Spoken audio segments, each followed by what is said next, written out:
Alright, here's another trick that I use as a transition in the club sometimes. So I have a Pioneer CDJ 800 here, another one here. You'll flip over to this guy when you're done with this one.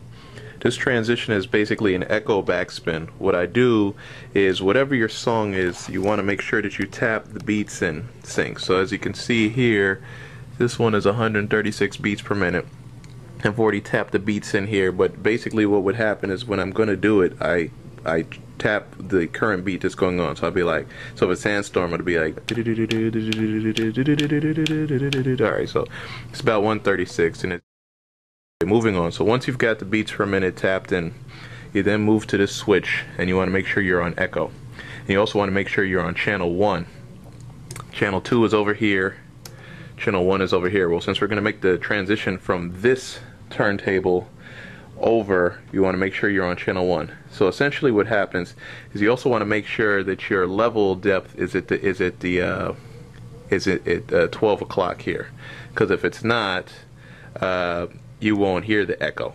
If it's down here, you won't hear the echo at all. Here you'll hear it at its peak sound. Alright, so I'm going to switch over here. I'm going to start Sandstorm up. Alright, so now I'm going to make this transition. Check this out. So I'm tapping the beats in. 1, 2, 3, 4. 1, 2, 3, 4. I'm now going to press that effect in, spin it at the same time, and then hit pause. And you'll just hear it echo. And then you would transition to whatever you want to transition to. Alright? So here comes that build up. I'm going to transition. This is a good time to transition. 1, 2, 3, 4, 2, 3, 4. And then you start it up. Feel me? Let's try that one more time. There we go.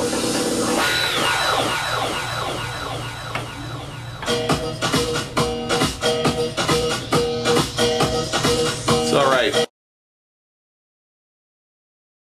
You want to choose the half notes when you do that. It's more, I prefer that sound better. If you have the one note, it's just doesn't sound dramatic. 3/4 and 1/2 are very good for doing that. Let's do it one more time just to show you the differences in the sound. Switch it back over. Make sure you turn off your effect.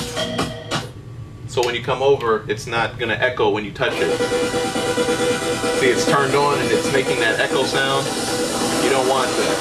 So you turn it off. 1/2. Start it up one more time. Alright, so it's building up. Probably should have done that before. Got the beats per minute tapped in. Here we go.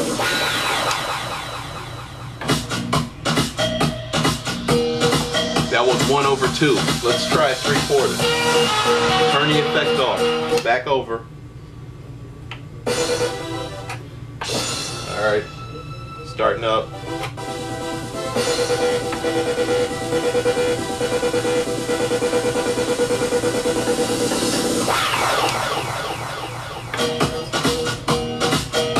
You got me?